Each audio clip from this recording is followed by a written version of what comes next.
It is a new era right here on Comic Book Canon.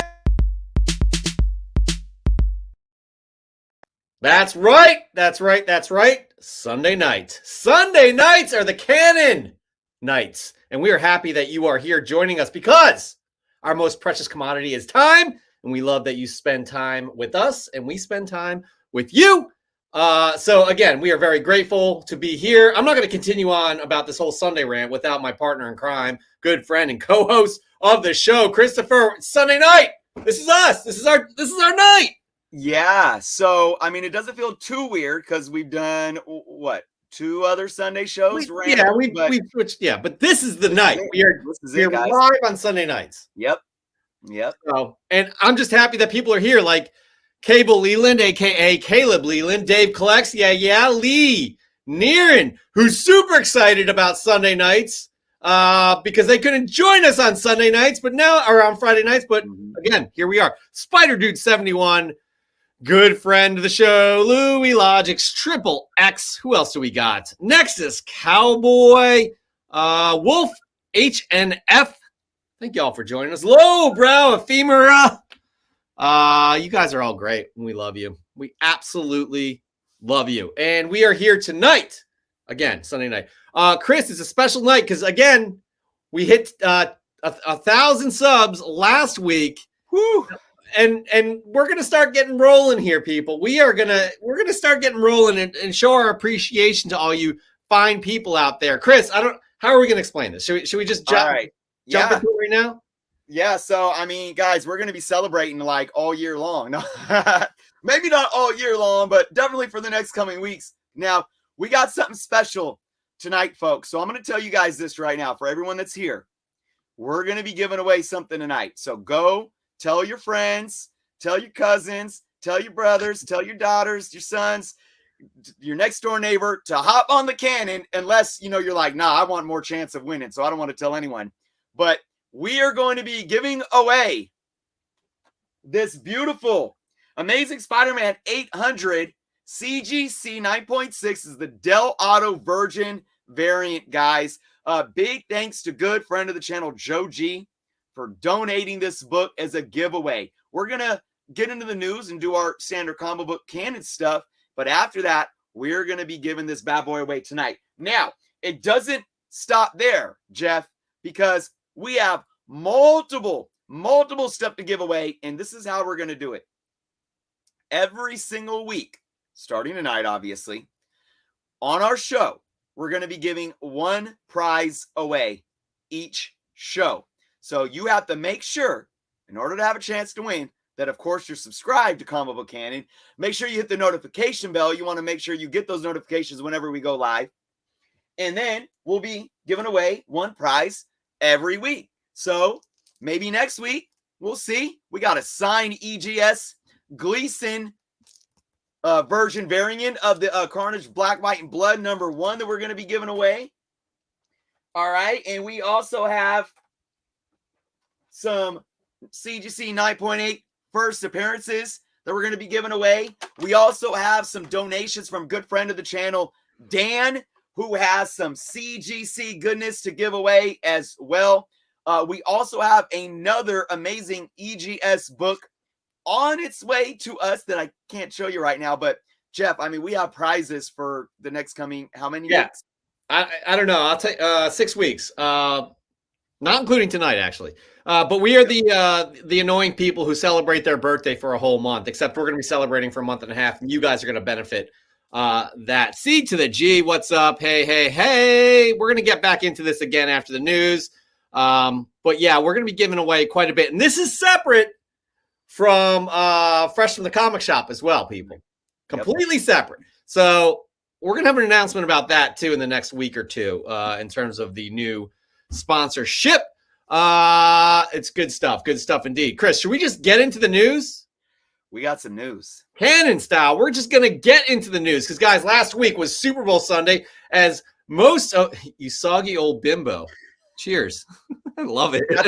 That's a play on, Usagi Yojimbo. Oh, I never get this shit. I never get it. Remember C to the G, I was like, Satag? Is that Kitog?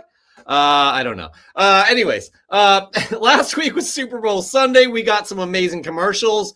We also got a few fantastic trailers, and it was absolute madness in the multiverse, of course. We are going to show this trailer at the end of the episode, as we normally do, so we don't get kicked off live.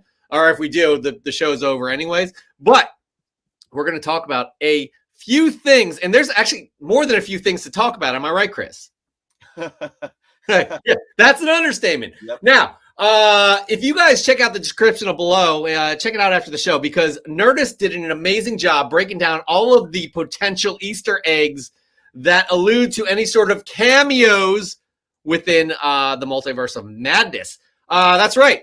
We got Strange and his variants, the Sinister Strange and Defender Strange, Wanda and her possible variants, America Chavez, she's actually going to make a debut. Christine Palmer, she's got some variants as well. Shu McGrath, Gargantos because of rights issues. Baron Mordo, Wong, Captain Carter, based off of her shield being on the poster. Rintra, Ultron Robots, Chthon, Captain Marvel, Strife, Cyclops, Loki, MODOK, Juggernaut, Jane Foster, Thor. But Chris, this is where it gets interesting. Deadpool. Let's see what Mr. Ryan Reynolds had to say about this. Tell me everything about your appearance in the Doctor Strange movie. Oh wow, Mark! It's like the least covert trap I've ever seen in my life. You know what? Is there a point of me saying to you, "Are you in the Doctor Strange movie?" I don't know. That was a 1978 leg hold trap from Russia. Like I saw that from 100 miles away. Yeah, I'm not really supposed to. I guess I'm really not supposed to say anything about that. But I'm really not in the movie. I'm not supposed to say anything, but I'm really not in the movie. You just said something, and you could be lying. And you could be lying to me. I could be an unreliable narrator, but I promise you, I'm not in the movie. Yeah. All those people we're good. Not in that movie. We're good. There's a team of people that will neutralize you as soon as you leave here. I'm not convinced. Steve to the G is not convinced. Right. Are you convinced, Chris? We know now that not only are these actors coached, but they can straight out lie. I mean, where do we know that from, Chris? I don't know what you're talking about. Yeah. Like, some guy named guy playing Peter Parker acting like he wasn't in a movie called No Way Home. It's called the Andrew Garfield Playbook. I have a feeling Ryan actually acquired that playbook, read through it, and said, "Okay, I know how to divert this conversation." But he didn't do a great job at all with that interview. I mean, time will tell. We got 3 months. I think we're about 3 months away from Doctor Strange. Less than 3 months. Yeah. So exciting stuff. I don't quite trust it as well. And there's another person who actually got a hold of that playbook as well. By the way, Ryan Reynolds he's at a press junket promoting his new movie, The Adam Project. That actually looks pretty good. Yeah. I just wanted to give credit to Variety on that as well. Props to Mark just flat out asking it right there. And again, like a Russian bear leg hold trap. Never heard of that. Anyways, and there's another person who also got the Andrew Garfield playbook. That is Patrick Stewart, who says that's not his voice in the trailer. By the way, we will play this trailer at the end of the show. Stay tuned to that. We could all talk about it. This is what he specifically said. People have been imitating my voice ever since I came on the stage 60 years ago, Stewart said of the trailer. So I can't be held responsible for that. Come on, Patrick Stewart. You are a beloved actor. You are an icon. But don't play this game with us, Chris. Once one word was uttered, I knew who it was. I mean, yeah. Come on. I get it. People out there can mimic voices, but this is nobody's purposefully mimicking Patrick Stewart's voice, for one. For two, because somebody wouldn't purposely mimic his voice, nobody's gonna sound just like him. I mean, it's ridiculous. Like anyways, that Andrew Garfield playbook is gonna be, well read. As we lead up to the Multiverse of Madness. So anyways, exciting stuff. I really do hope Deadpool's in it. I do hope Patrick Stewart Professor X has got to be in it. So anyways, good stuff indeed. All right, Comic Noob, what's up? Peter Thornton, what's up? Cali Comics, what's up? Nice to see you guys all on a Sunday. Thank you for joining us on our new night and time. Moving on to our next story. That's right, Peacemaker Season 2. I thought this season was awesome. Chris and I have not talked about it enough. I loved it. Chris, I don't even know if you've seen the last episode. I saw the last. Yep, finally watched it yesterday. I love this season. I love James Gunn is so great at being crude, but inserting so much emotional elements and heart into the story. He's just so good at balancing that. So good. And I absolutely loved it. But I also love the fact that we do have a confirmed season 2. Gunn says, that's right. Peacemaker is coming back for season 2. Thanks to Peter Safran, John Cena, our incredible cast and crew, our wildly supportive and lovely friends at HBO Max, and mostly all of you for watching. Also, Gunn did comment on that finale. I won't spoil this, but there are cameos at the end of the episode. He says, I didn't have a conversation. I just wrote it and gave them the scripts. I don't think they realized what they had agreed to. These are the actors until they saw what I had shot. Actually, the actors and Warner Brothers. Again, I don't think they really realized what we had agreed to until they saw what we had shot, which was spoilers there. And then I think the full weight of it and, what does this mean for the DCEU and all of that became huge pieces of conversation up to the very highest levels of Warner Brothers. And to their credit, they let me get away with it. It's a great cameo, Chris. I don't know what your thoughts on that, but I loved it. C to the G. It was surprisingly awesome, no doubt. Yeah, definitely. I didn't know how I'd really feel going in. I didn't have any expectations. I did say, when we first got introduced to Vigilante, he came off as too much of trying to be like Ryan Reynolds to me. And that might be the case maybe for the actor. Who knows? I don't know. Maybe it's just because there are a lot of similarities in how they portray that character, even the way he looks with Deadpool. But I will say this.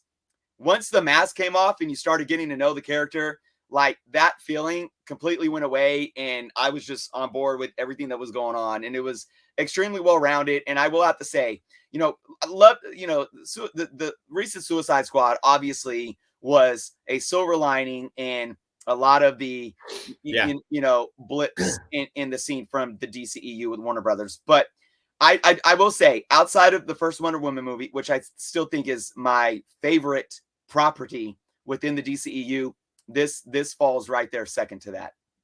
Definitely. Even above the Suicide Squad movie. I mean, you and I are very critical of Warner Brothers and DC EU. They're on the right track. This is what happens, guys, when you trust the creators to create. They trusted James Gunn to create and had a fantastic run first season. And again, well-deserved second season. I'm super excited to see where all these characters go next. So that is Peacemaker Season 2. Miguel G. Miguel.g.comics. Hey. At 360. Hey. Y'all, what's up with you, sir? By the way, follow 360 down below. Link is down below. Chris, you have the next little bit of news. What do we got? All right. Well, we're carrying the theme of hanging on to every word that anybody says regarding MCU stuff. Kevin Feige has now made a statement and everybody is running with it, stating, or at least thinking that he was stating that Avengers Endgame was the final Avengers film. Man, I'm telling you, social media has been going absolutely crazy since the last episode of Marvel Studios Assembled aired, with Kevin Feige making a statement in that episode that has fans and the press alike believing that there will be no more Avengers films. But let's not take anyone's word for it. This is what Feige had to say. Quote, Marvel Studios and the Marvel Cinematic Universe is now past their 10th anniversary, and with the release of the final Avengers movie, we finally completed a 22-movie Infinity Saga. Okay, let's look at this, folks. I'm going to repeat this again. He stated, with the release of the final Avengers movie, we finally completed a 22-movie Infinity Saga. Are we taking a statement out of context here? That's the question that we need to ask ourselves. Because I'm going to play devil's advocate. He could simply be stating that final Avengers movie that concluded the first 22 film saga. So it was the final Avengers film within that saga. Feige, now going back to last year in 2021, Feige actually was asked, when are we going to see an Avengers 5? To which he replied, this is something that we're not going to rush. We're going to take our time with it.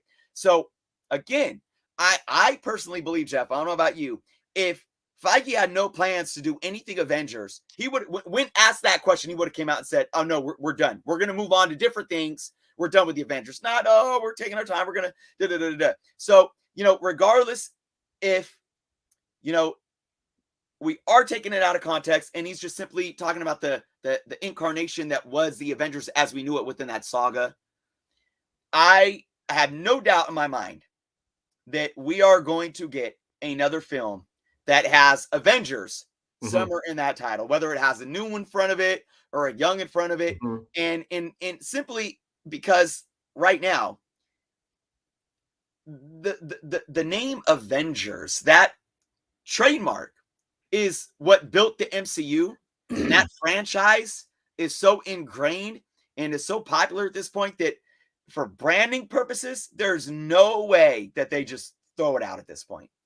No, I agree. And it's tough to know what he was kind of alluding to here without hearing it, right? We just heard that Ryan Reynolds sound right there. And you could tell he got a little awkward with that question.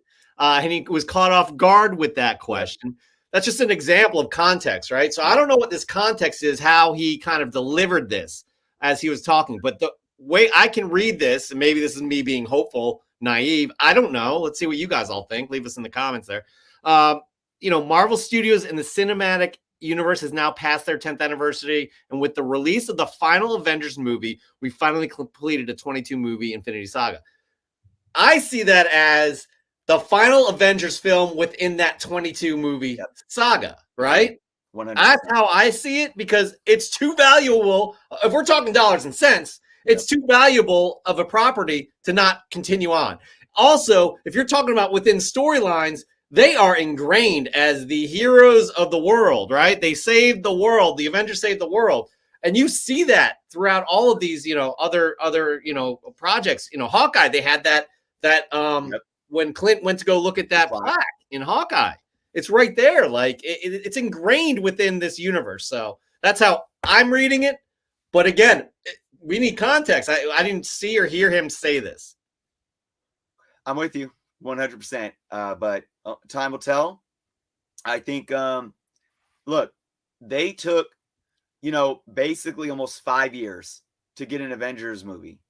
It's been technically, 3 years almost since Endgame. But keep in mind, one of those years was a big delay because of COVID. So in the studio's mind, we could still only be technically not even 2 years out from Endgame. So, just like he said, give it time. We're going to build into this next phase. Because remember, phase 4 is us still getting past the, events of the Infinity Saga. So I don't even think we started, the building blocks with at least the first couple of movies. Because,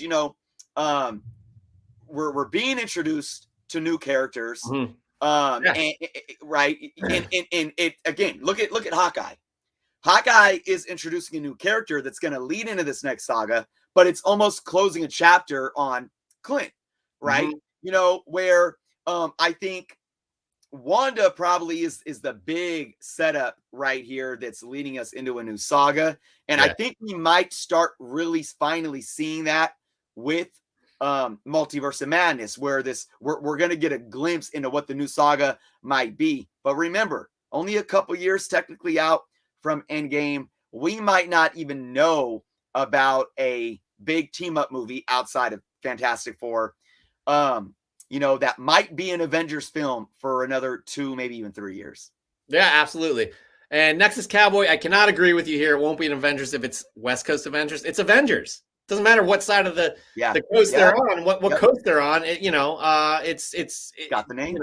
Usagi Obimbo says X-Men is better than Avengers. Well, we're going to see X-Men. That could even come before a new Avengers film. And then Caleb kind of thinks what we think here. There will be more Avenger movies. He meant the last one of the saga. They're setting up young Avengers. They absolutely are, by the way. Yeah. And they still have enough members to add to it and make another team with Wolverine. I mean, come on. Yes, C to the G, bring on Secret Wars.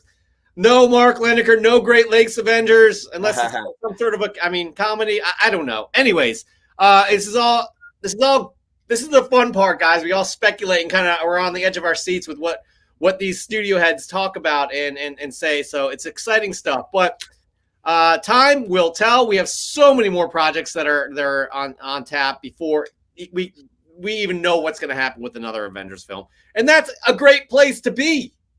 No doubt. Anyways, all right, moving on. Our last piece of news here, and it is MCU's news. Thor Love and Thunder figures. The reason we're showing you guys this is because it's yet another look at what Thor and Jane Foster are going to look like in the Thor Love and Thunder film. And this kind of excites me. That's right. MarvelousNews.com revealed these amazing Thor and Jane Foster figures coming from Tamashii Nations. I am not familiar with that brand, Tamashii Nations, but again, these look really amazing. Look at you got Jane holding Mjolnir. Chris, I can't even pronounce Mjolnir. And we got Thor holding Stormbreaker. But here's individual looks at each of them. By the way, those are real cloth capes. Nice. I'm digging this, Chris. What do you think? Yeah. Did it say size? Are they 6-inch? You know what? I did not write that down. So you guys, a legend. You can sue me if you want. Yeah, no, those are definitely nice. The detail. I'm psyched about Jane Foster, by the way. I'm sorry, what were you saying? Saying the detail on the armor is definitely amazing. Absolutely. I mean, her helmet is on point. It's straight from this costume is straight from the comics, and we love seeing this accuracy. We really, really love seeing this. By the way, Mark Lineker, always full of tidbits of knowledge. Tamashii are good Japanese figure makers, so we can assume this is fairly accurate. So that's good to hear. It looks absolutely incredible. And there, guys, that's the news for the week here on our Sunday night comic book canon. That's right, every Sunday night, 8 p.m. Eastern Time, 5 p.m. Pacific. Before we move on to our next segment, we got to talk, Chris. We got to talk about our giveaway. If y'all missed our opening of the show, we talked about what our 1K giveaway is going to be. I'm going to recite this right now real quick, Chris. We are going to be giving for the next 6 weeks after this show, we're going to be giving a slab away to celebrate our 1K. A slab away to celebrate our 1K. By the way, we have an extra one for tonight, but we're those annoying people that celebrate our birthday for a full month, except we're going to be celebrating for a month and a half. And you all are going to benefit from that. But tonight, we are going to be giving away what, Chris? Oops, you're not Chris. Card! You're Chris. For those that, I'm sure many of you are at age to know what that reference was. You get a car. You get a car. You get a car. Not the Oprah, but Johnny. Like, what are we giving away today, Johnny? Oh, all right. A new car. Yes. Anyways, we got this beautiful, amazing Spider-Man number 800 Del Auto Virgin variant in a CGC 9.6. This is, the 800 was the giant size book, so it's got the super fat case. I actually, for some reason, I like the feeling of the thick case. It's really cool. It's a mammoth, man. So we're gonna be giving this away tonight, guys. So Jeff, we didn't plan this out. No, we don't know what we're doing. Yeah, we gotta figure it out. What are we gonna do? We're gonna ask a trivia question for the folks in the audience. Trivia question. Well, maybe we should give it out after our next segment. What do you think about after top 10? Okay, and we think about what we can. God, I guess we have to think of a question during the show. Yeah.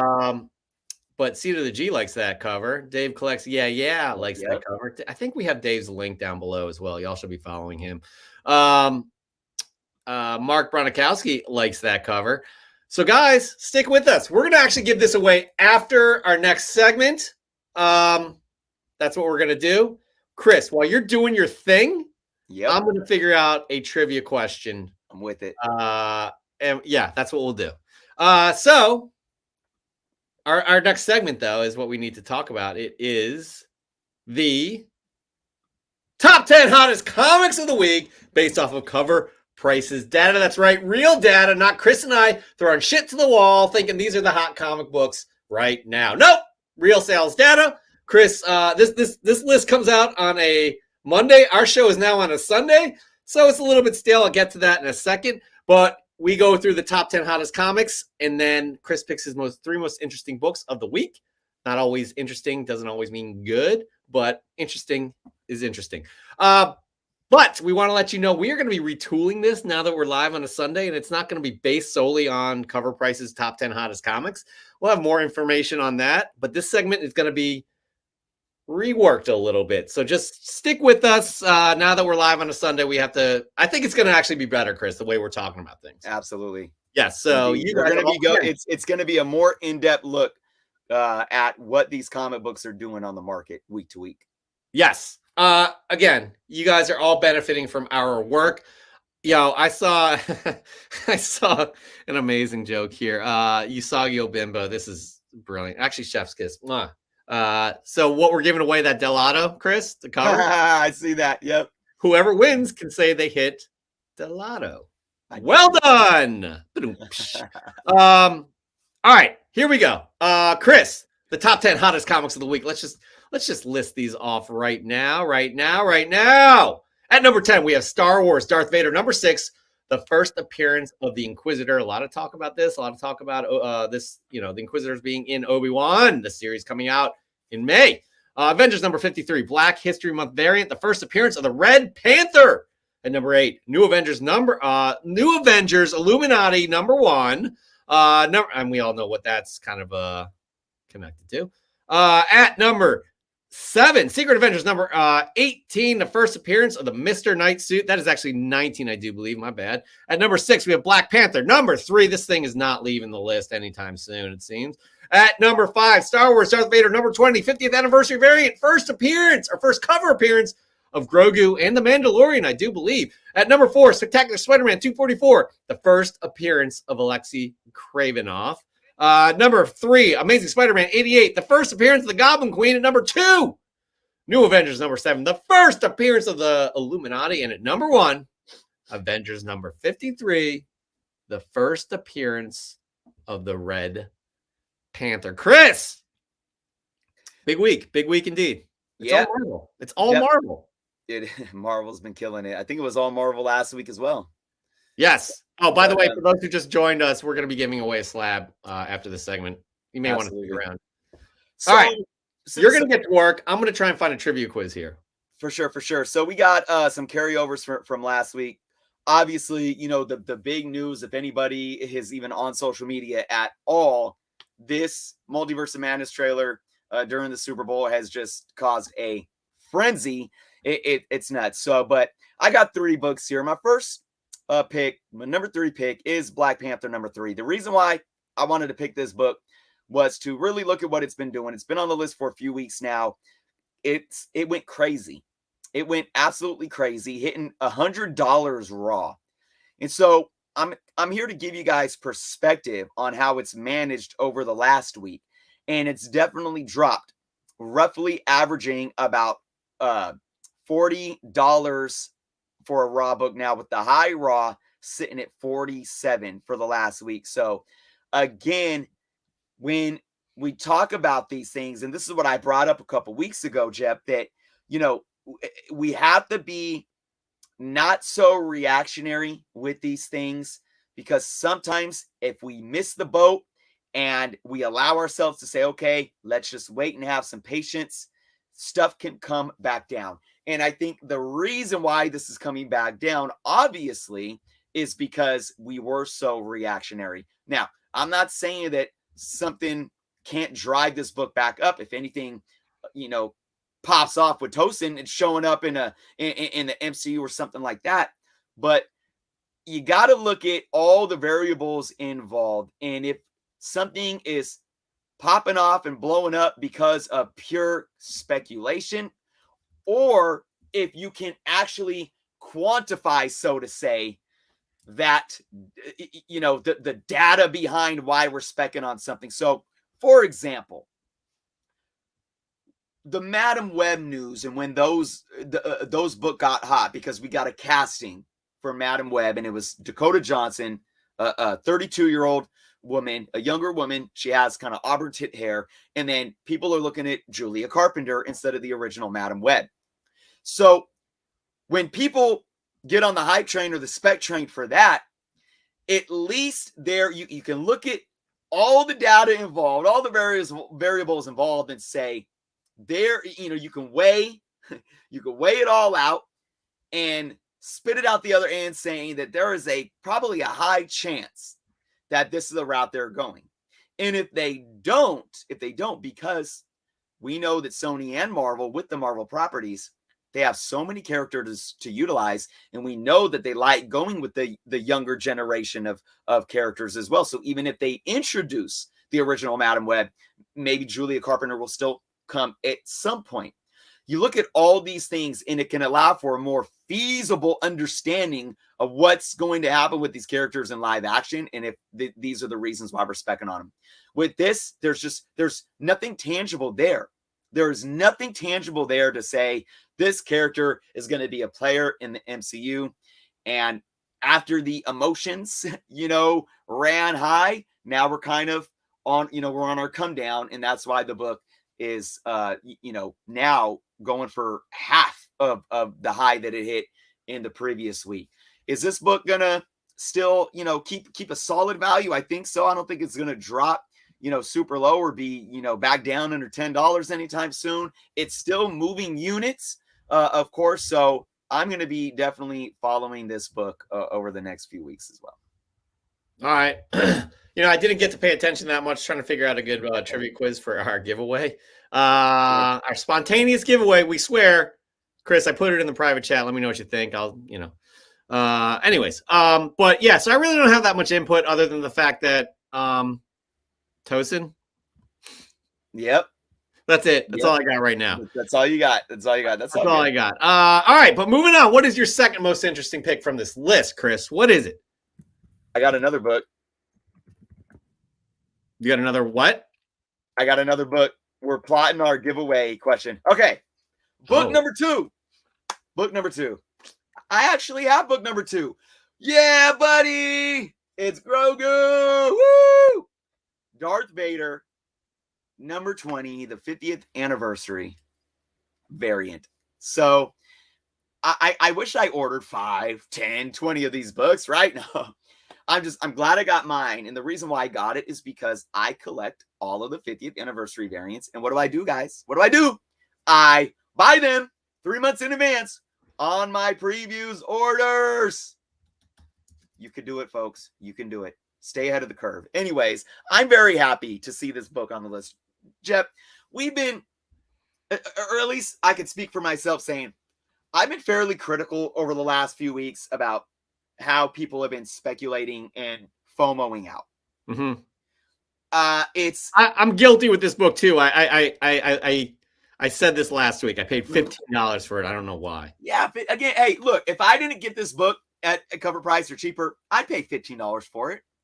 And not because I want to get rich, but because I love Grogu and Mandalorian and it's dope. So $15 isn't bad. But I've been definitely critical in showing my concern about the, you know, socio-emotional state that we as collectors and hobbyists are allowing ourselves to fall into when the hype comes, or the spec comes, or the trailer comes, the announcement comes, the new character comes, and that how that FOMO really takes off. And while my concerns right now are very valid still, I'm very, very happy to talk about this book. This is one that I think overall is pretty darn healthy. And let's just look at these numbers. 35% high raw. So Jeff, you got it for 15. It's more than doubled that, at least the high sale at 35. I'm not even mad at people paying $35 for this book. Now let's go back to what I was saying about Black Panther number 3. This book even if it might cool off. I don't know, but I really think this one has legs. I really do, because this or Black Panther 3. I'm sorry. This one. Okay. This is the difference between Black Panther 3 and this. Because in Black Panther 3, I talked about, the quantifying the data, or does it have the legs? And that's why I used the Madam Web example, where, okay, there's substance here. There's something that we can, at least hypothesize with. With this, I mean, already Grogu is such a legendary character in Star Wars, and he's only a couple years old. Star Wars has a way of giving us these characters and just making them so memorable. But when you take one of the most iconic characters like Yoda, of all, not even talking about Star Wars, everyone knows Yoda. Well, maybe not everyone. Grogu is a character that I think has that staying power. And then, like you said, Jeff, I don't know if this is the first cover appearance of Mando. I think it is. If it is, yeah, that adds even more to this book. But I see this book as being a real key for the future. I do. I simply do, and that's why I'm not mad. I'm not mad at somebody paying $35 for this book right now. And guys, look, I'm not here to tell you to go buy this book or to pay $35 or $40 or $50. I'm just giving you my honest opinion. And again, I only bought one. I'm not selling it, so don't think I'm sitting here trying to, yoke you up. But I really do. Even if it may, we may, Jeff, you and I were talking about this before the show. We're off to the next hot thing. Yeah, totally. It's like, oh, squirrel, and we're off to find the next spec, and it's crazy. But we might do that a little bit with this book. It might cool off a little bit in the short term, but again, first cover appearances we know are sought after by collectors. This is a character that is going to be around for a very long time. I think this is going to be a key book. Is it ever going to be worth thousands of dollars? I'm not saying that, but I definitely think it has the potential for ongoing long-term growth. Look at this Team Nerd Herd podcast representing Hip Hops and Me. Well, thanks for showing up here. It's been a while. We got to hit you up.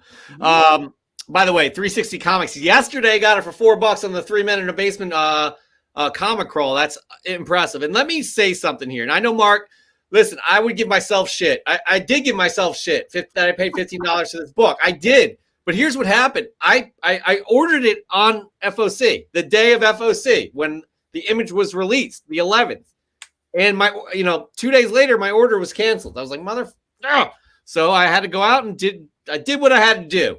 But I'm glad people 360 are getting it for $4, but other people did pay that as well. So, time will tell, how, what the impact of this book. I think a majority of us in the chat here in the audience are big fans of The Mandalorian, what it's done. So, again, respect. So I'm not mad anymore, Chris. Okay. I'm not mad. Usually I don't do that. Magazine Insider is probably the first appearance of Mando, maybe. I don't know. But that's a whole other controversy with these magazines as well. Yep. Not comic. That's a whole other thing. Anyways, we're going to get to our Chris's third most interesting pick of the week. But before we do, we need to remind you all, we're going to be giving away a slab after this segment. That Del Otto slab, Chris. Chris liked my question. Okay. All right. Here we go. First off, I do want to say hello to a few other people. We got Nukes Comics in the house. We got, who else do we have? We have somebody else. We got Marvel Goddess in the house. Somebody else joined us as well. Who else joined us? We got Travis Tubbs in the house. We got Hood Rat in. What's happening, hot stuff? All right. Chris, your third most interesting book of the week before we give away this slab. Yeah. All right, guys. I mean, like I said when we started this and after we looked at the top 10, how can I not pick a book that has to do with the Multiverse of Madness trailer? So, of course, my number one pick is New Avengers number 7. Boom. First appearance of the Illuminati. Very happy to. You want to hear a story real quick, Jeff? I do. I like your stories. All right, I'm gonna tell I think you know it, but I'll let everyone know. I didn't own this book, but a couple years ago, probably right around anybody was talking about, hey, I wonder if the Illuminati could show up in the MCU. Advice, folks. I'm going to tell you some advice as soon as I'm done talking about this book, about who might show up in the MCU. But I found this book on the Mercari app, solid place usually to buy comics. And it was from a woman that sold like random I remember this. stuff. Okay. Yeah, I don't know. She sold like knitting kits and like empty pots for plants and random household stuff, right? And she had like this comic book, and it wasn't a near mint copy at all. It had some color breaking spine ticks, but it was probably a nice, like, decently fine, maybe fine minus book. And she had it for like $8, something like that, and a few dollars shipping. And I bought it. I got it in the mail. I don't even remember exactly what she packaged it in, but it was like just a very thin manila envelope, like not even like a mailer, like a manila envelope that your tax person puts your taxes in when they're done with them, and it has that little string. You fold the flap down, it has a little string that you tie around the back. A legal envelope. Yeah, it was like in bag, and it was in no bag or board. And this book was so beat up. Oh my gosh. And I reached out to her and I took pictures and I showed her. She felt so bad. She was like, oh, I didn't know. Like, I don't even know. She told me where she got it, but she gave me a refund. And I felt so bad. And you could tell that she just never experienced dealing with comic books. Maybe she had a kid that, went off to college and left a couple comic books at the house or something. She's like, oh, I'll try to sell it. So that's just a funny story about how I got a free New Avengers #7. But let's talk about why this book is yeah.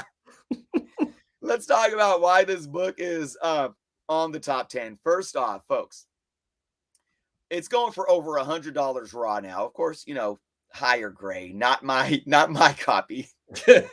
Oh man. $700 for a high CGC 9.8. Ooh. So look, Jeff, we're going to play the trailer at the end of the show. Yes. Most of us watched the trailer. And if you haven't, I'm going to spoil the trailer. Sorry. We saw Doctor Strange walking into this, I don't know if you would call it like a parliament type, room with the high ceilings and the chairs similar to like that of a council. And we saw in the shadows people sitting on these chairs. And as he was walking in, we heard a voice stating something along the lines of, maybe we should tell him the truth. And boy, did that voice sound, without a doubtably, like Patrick Stewart. So let the frenzy begin. The Illuminati. Now, we got some other stuff going on in this trailer that people are just fishing for, Jeff.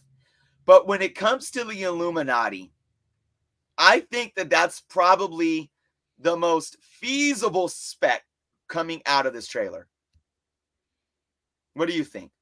I agree. Saul Marshall's messing around, I think, but he's hoping it's Infinity Watch for your yes. Somebody else said Council of Kings. Council of Kings. Mm-hmm. Now, I would see, here's the thing. I would actually believe that more than Illuminati if we didn't hear Patrick Stewart's voice right when Doctor Strange was walking in. Well, according to Patrick Stewart, it's not his voice. According. Yeah. According. He's been talking to Andrew Garfield. Yeah, it's probably, you're right. So look, I'm not mad. I'm not mad at this book. I am very cautious as we usually state, Jeff, about those 9.8s though. And if you guys caught my live stream I did on Friday with Swaggle and Ryan from Automatic Comics, we talked about how if you see a book getting hot and somebody's paying $700 for that book in 9.8 because of speculation. Go out there and see what you could find for $700 in a 9.8. I mean, I already brought this up. You can buy a lot of Thunderbolts. Exactly. Thunderbolt. Well, too. But yeah, I mean, so, that's what he likes into the T-Bolts. So, but I mean, you can, just last year you could find a 9.8 Wolverine #1 limited series for under $700 in a 9.8. You can't right now. It's above the $1,000 mark, but I'm just using that as reference. Like, if you're really trying to invest in something, and I would have to assume that most people that go out their 9.8 keys that are going to cost you hundreds of dollars, I'm assuming that you absolutely care about the investment. If you don't, I don't know why you're blowing that kind of money unless you're just a high roller. You got to really ask yourself, there's so much else that you could buy that has the staying power, that has the precedent on the market to say, I am maybe a blue chip key, or maybe not even a blue chip key, but a key comic that has, showed that on the market through the years, I can continue to increase in value. If I had $700, I would not touch this book. What I would do is I would go find a high grade raw and do my best to try to clean and press it and submit it to CGC for a 9.8. Even if I had to pay $100 for that raw book. And if it came back at 9.6, I would still be happier than spending $700 on a 9.8 CGC right now. Because I'm going to tell you this, folks. If it's not the Illuminati and Doctor Strange, this book is going to drop decently quick. Now, I don't think it's going to, fall off the face of the earth, because I do believe that the Illuminati at some point is going to show up in the MCU if we're not already seeing it set up. I do.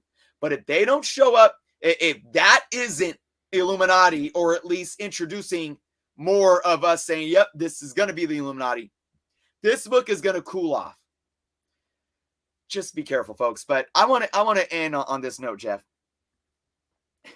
because we got, and if you look at the top 10 again, and you got this new character, Red Panther, who I'm going to be honest, I don't know much about. I didn't educate. I think it's actually a suit. I could be wrong. I think it's T'Chilla's new suit, but anyways. Yeah, and we don't even, the Red Panther isn't even a technical name that's been given. So, but we got all these new characters showing up in comics. We got all this speculation going on from TV shows and movies. Here's the thing, folks. If you guys want to speculate because you want to either flip or you want to get rich, maybe not get rich, but you want to maximize your return on investment. Here's the best tip that I can give you. Buy any book of the first appearance of any character that nobody's talking about, if it's Marvel. Buy any single book of a first appearance of a character that nobody's talking about. Because there's a lot of books out there that you could probably get in the dollar bins, maybe for under $5, even under $10, from all ages. Even some Silver Age books that you could probably find in a nice grade, mid-grade for $10, $15. Bronze, copper, modern, any character. At this point, it could be, Peter Parker's roommate from some run in the 80s that he had for who knows? Find it in a dollar bin. Buy it for $2. Buy a couple copies for a couple bucks each. Because at this point, Marvel is going to introduce so many people in the MCU. So many people. And the way that people are speculating on these books, you will probably have a better ROI spending a few hundred or maybe even a couple $1,000s going and buying a bunch of random first appearance comics nobody's talking about than dropping, $100 on a raw copy of Black Panther #3, or the I don't know. I was going to say the Jackpot comic that got hot. Oh my God. Yeah. Or I mean, what are some of the other ones? I mean, people were dropping over $500 on a second print, first full appearance of Bishop because a YouTuber talked about it. And I'm not being a YouTuber. I'm just saying, but that's how we react. So again, you can probably have a better ROI going and doing that, because guess what? If 70% of them never come to fruition, the other 30% that do, the way that even if they don't come to fruition, if we even spec on them, if there's a rumor or there's a YouTuber talking about it, you could probably flip those books and make a larger amount than waiting until these books hit the top 10s, waiting until a YouTuber talks about it, waiting for a trailer and then pausing it and taking still frames and blowing them up, trying to find out, is that Monica? Is it Superior Iron Man? Is it Superior Iron Man? Is it Robert Downey Jr.'s character in freaking Tom Cruise confirmed? Come on. Tom Cruise? Is it?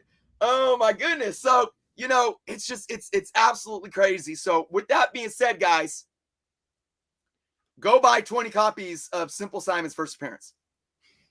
Yeah, but here's a good point. Inside joke. That's an inside joke for anybody that was on my live stream on Friday. Listen, here's a good point. Louis Logic, does it really matter if Wanda kills them all? Which is a possibility, by the way. We may never see them again. They may not be, Yep. So that's a very good point, because I will bring this up as well. The storyline, One Moment in Time, the Spider-Man storyline, which got super hot when that Spider-Man trailer came out. Those books have cooled off completely, and they won't be anywhere near what they were. Granted, they were not $700 for a 9.8, but they were really like, if people were FOMOing out over those books. So just think, kind of get yourself to forward think, right? Forward thinking is kind of crucial in this, because again, Illuminati, who knows? Who knows what's going to happen? If you want to spend $700 on a 9.8, Chris and I have always said, if it's worth it to you, you should do it if you can afford it, and it's not going to put you out, of course. But guys, just think about it though. If you're looking to flip it for double your money, I mean, it could happen. I wouldn't bet on that in my opinion. I mean, and just think of it like this. Think of it like this. Even just a year ago, or a couple years ago. I mean, let's take Endgame. Let's take after Endgame, or maybe even after Far From Home. We could, anybody that collects comics, that cares about the speculating on who's going to show up in the MCU, and uses that, as a stepping stool to how they collect and invest. Especially in Marvel. Anybody that's in that position should be able to sit down, maybe pull up their phone or their laptop and just go to Marvel Wiki, or maybe just go through their collection, look through your boxes, say, okay, what's happened in the MCU thus far? Where are we at? How's it going to move forward? Who do I think could show up? And at that point, you could have done Monica Rambeau, Illuminati, Riri, Kamala, the Novas, all the cosmic people, Quasar, Nova, okay, we know at that point you knew Fantastic Four's coming. Who are some of the people that have came and been introduced in Fantastic Four books? Even villains, and just sort it out, see what's affordable, and buy it and hold, instead of waiting, because you could have sat there and spent, I'm telling you, for the $700 that you just spent on that one 9.8 New Avengers number 7, 2 years ago, if you were actually sitting saying, what can the MCU do in the future, you could have bought decently high grades of New Avengers number 7, Kate Bishop's first appearance, even Nova number 1 from his 70 series, the 76 I think is when that series came out. You could have got a nice grade of that book for like $30 back then. You could have took that $700 and diversified your purchases, and you would have been sitting on a lot more right now when you're talking about return on investment. I mean, it's just, and look, it's not, don't think that, oh, well, I missed out. You may have missed out on this, but that's what I'm telling you. We still don't have a Fantastic Four movie. We still haven't dove into the horror stuff. We know Blade's coming. That's why I keep telling you guys, like, you know, in Moon Knight, but look at, I mean, Moon Knight's another one. You may as well jump into Moon Knight with that $700. You can buy a lot of Moon Knight. Oh my God, you could have done so much. You could have bought Moon Knight's. You still can. You could have bought his second appearance. You could have bought his first solo issue. You know, and so you could have bought the first appearance of Midnight Man for literally like $4. Mm-hmm. So, guys, there's still so much more to be introduced in the MCU. Their catalog is tremendous. It's huge. So, look at what they're doing right now and sit and think. And that's why I've been telling people for the last year. X-Men, folks. If you really care about, like, there's so much goodness out there with X-Men that you can really buy for cheap right now. Like I'm telling you, if they introduce Nimrod, whose first appearance was, what was it? Uncanny 189, I believe. Don't quote me on that. Nimrod, who was like the superior, Sentinel that they sent from the future to neutralize the X-Men. Like, I don't want to see people whose number one goal. Look, of course, collect what you like, collect what you love. If you don't like X-Men, don't buy X-Men. But it's those people that sit in this hobby and dish out money because they want to speculate and that they're mad because they miss out. I don't want to hear you guys complain. I'm telling you right now, you can go to your LCSs right now and find the first appearance of Nimrod, probably in a solid grade for under $5.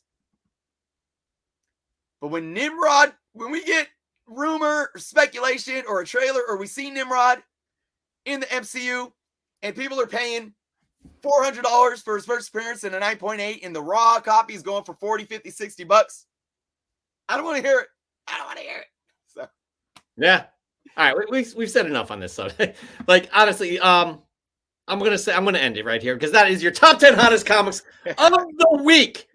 We're going to retool this segment and it's going to be better. It may not happen next week, maybe the week after that. We promise you that. Thank you again this was great, actually. All the input we got from all the audience here, really, really some valuable commentary here.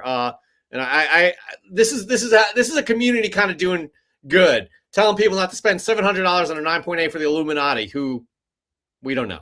Anyways, all right. Again, that there ends the top 10 hottest comics of the week. I think, Chris, it is time to give away a book. Our first book for our 1K giveaway, which is going to last the next 6 weeks. We're going to give away 7 books, including today. For real. What is it? Can I give, let's see how many people are in here right now. We got 36 concurrents. All right, 36. So this is, by the way, 360, this guy, 8 copies of X-Men 191. First name 191, there you go. And that guy right there is forward thinking. There you go. Yep. Follow him on the YouTubes. Link is down below. Indeed, all right. Indeed. I like that. So, okay, folks, I want to encourage everyone. If you want a chance to win this, I encourage you guys. Please, obviously, you have to be subscribed to us here on Comic Book Canon. Okay. I encourage you guys to support by sharing the show on your social media. Doesn't have to be tonight's show, but maybe even, next week's upcoming show, because we're going to be giving away more prizes. Jeff and I would both greatly appreciate that. If you're not following the Comic Book Canon on Instagram, I encourage you guys to give us a follow right now. I would also like to encourage you guys, if you're not subscribed to my YouTube channel, please subscribe over there as well. I just hit 10K and I'm doing a similar thing where I'm giving away multiple prizes in random videos. So you guys got to be watching for those. And of course, if you're not following me on Instagram, Chernos_comics, please do so. But we want to keep, pushing the channels. We want to keep growing the canon as well. So that's why this 1K is really big for us, but we're not stopping. We are obviously making a lot of changes and improvements going into this new year. Some retweaking and retooling, and we got a lot more to do to make this, an even better show and experience for you guys in the future. So hopefully you guys could do that. But with that being said, I mean, we're giving this book away here tonight as the first of many prizes. I want to interject. D-Boy Per, great show. The show's not over, by the way. This is the middle of the show. Yep. We're just going to be giving away a slab because we want to. All right.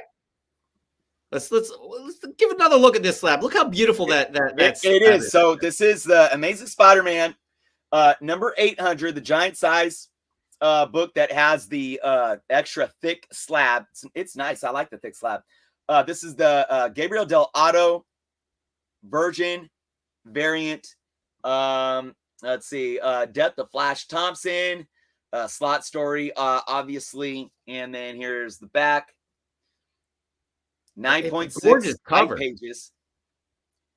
Absolutely gorgeous cover. 100%. Yep. And I can tell why it's a 9.6. It has like one little spine tick. Actually, there's two. It looks like it could be possibly pressed out, but anyways, it is absolutely a beautiful looking book. 100%. So what we're going to do here is ask a question. It is relating to comic book canon. And if you've been watching us for a while, a lot of you have. By the way, April and Tommy are in the house, I think. They got a bout of the COVID. They sound like they're doing okay, but we are thinking about you guys.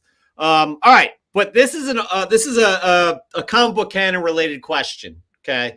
We're going to get back to having guests on the regular. Chris, should I just ask it, or do you want to say the rules? What's going on? We haven't even figured this out yet. For each giveaway? Just right now, what we're doing right now with this. Oh, so yeah, I mean, basically that was my spiel, just making sure that they're subbed and you click the notification bell, follow our other social media accounts, Comic Book Canon, Journos Comics. And again, we would appreciate, being that we're, giving these things away for you guys. We would really appreciate if you show us support by being here every week, obviously. But, if you guys can share the next show, spread the love, spread the word to get more people in here and a part of this channel and this community, that would be greatly appreciated. But all you really have to do now from this point is, when Jeff asks this question, you got to type up the right answer. You do. People are already answering the question. They think it's Tupac, Spider-Man, Star Wars. Yep, Tupac. They won. Good try, guys. By the way, I'm going to show you an example here. We are going to ask you a question, and then we are going to put a line in the comments. You cannot answer until you see that line in the comments. Not that line, but a new one. Huh? A new line. It's not that line is what I was going to say. That's an example of what the line will look like. Mark Lineker, you are incorrect. It is not Wetlock. All right. So what we're going to do here is we're going to ask a question. And as you can see in our comment, that's an example of what the line looks like. Man, you guys are trying to guess here. So here we go, guys. We had a guest on. We have amazing guests, and they participate in Fresh from the Comic Shop. Probably the most impressive book we have ever seen is Amazing Fantasy number 15. Who was the guest that brought us, for Fresh from the Comic Shop, their copy of Amazing Fantasy 15? Here comes the line. Don't answer till you see the line. Go. I don't know, Chris. We may have to give a clue, and then if they don't get it after the clue, we'll go to that easier question that I set up. It was not Tupac. It was not Tony the EGS guy. It was not Dan De La Torre. Nope. Bronze Age nerd. Nope. This is a tough one, Chris. I think. Yeah, we have a winner. Dinesh Amasani, former CEO of Valiant, current CEO of Bad Idea. Mark Lineker, congratulations on this gorgeous copy. Spider-Man 800 Del Otto variant. Excellent. Mark. Yep. This is yours. That's fantastic, by the way. By the way, 360 answered it by saying it wasn't him. I don't know if he thought he was going to win it that way. but I appreciate the I honesty. love it. All right, Mark Lineker. Congrats. Good job. Man, Good job, Mark, Mark. you pay attention, man. You pay attention. I was impressed that somebody got that. I didn't think anybody was going to get that. All right. Moving on. I'm happy, Mark. I'm happy for Mark. All right, moving on. Chris, our next segment. It's something we do quite a people love this segment. They participate. We show off things. We give away prizes. What am I talking about here? Well, Jeff, and with that, I would like to say that we have some awesome upcoming things for this segment, fresh from the comic shop. Fly from the Preston Salon. That's right. We ask you each and every week to show off your fresh gets. They could be 2 days old. They could be 20 years old. As long as they're fresh in your collection, we want to see them. That's right. We ask you to post an Instagram. Hashtag this FFTCS, fresh from the comic shop. And it can't hurt to tag us at Comic Book Canada. But make sure you use that hashtag FFTCS. And we will show off your fresh get. You'll be able to, you'll be eligible to win a prize if you move on to the semifinals or finals after that. Louis Logix, I think, is in the finals. We got to look up last week's semifinalist, who's going to go up against this week's semifinalist. We'll get this straight. We promise. We promise. We need assistance, Chris. We really do need assistance. Anyways, moving on. Here we go. Let's just jump right into it, Chris, shall we? Yes. We got 080879 lines, a.k.a. Serge Henderson. Ooh. This is my first ever Golden Age book of my favorite hero, Shazam. He says he overpowers Superman. The only reason I like him, there may not be. The only reason I like this book, it's nicely beat up, but it still presents well. It'll be nice to read. I hope everybody still reads a book out there, even though they do get beat up. Give him a chance. These books are still worth imagination. They sure are. That is a classic book. Mark Lineker should appreciate that. I know he does. He does. No doubt about that. Moving on, we got Marvel Man 616 Comics.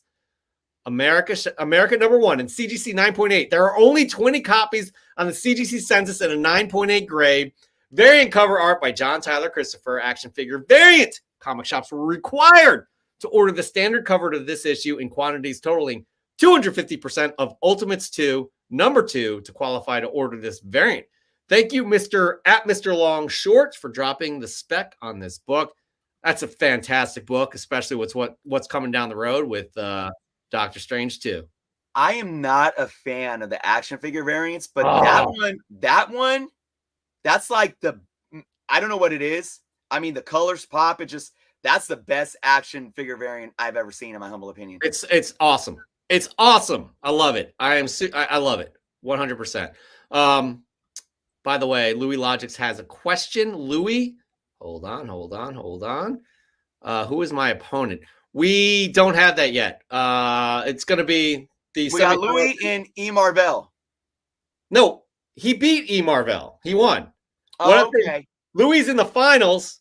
So we have a semifinals from last week. We got to look that up. It's on record. So, nobody can say it's not this person. It's going to go up against the semifinalist of this week. So just letting you know, that's who your opponent will be. All right, moving on. We got Into Oblivion. He loves posting fresh from the comic shop. And this is the one we picked right here. Spider-Verse #2. First cover appearance of Spider-Punk. First solo story and origin of Spider-Punk as well. Good stuff indeed, especially that Spider-Punk is going to have, I think it's a one-shot or a limited series coming out. And I'm pretty sure, I can't remember, Chris. We saw the Into the Spider-Verse 2, the trailer. I think he may be in there. I could be wrong. It's hard keeping the shit straight these days.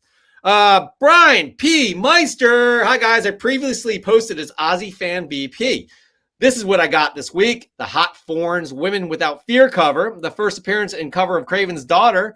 First Cosmic Spider-Man. First Spider-Punk 1 in 10 variant. First Solus, so the Inheritors, 1 in 10 variant.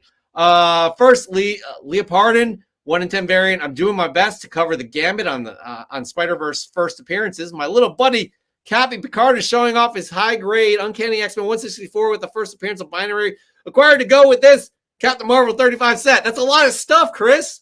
A lot of stuff. It's a lot of good stuff too, man. Yep. 100%. Good stuff indeed. Brian P. Meister. All right. Good friend of the show. We got Nukes Comics. By the way, I just want to thank everybody for being here on a Sunday night. Our new night, 8 p.m. Eastern Time, 5 p.m. Pacific, Sundays. Thank you. I love this book right here, Chris. And there's one reason I love this book.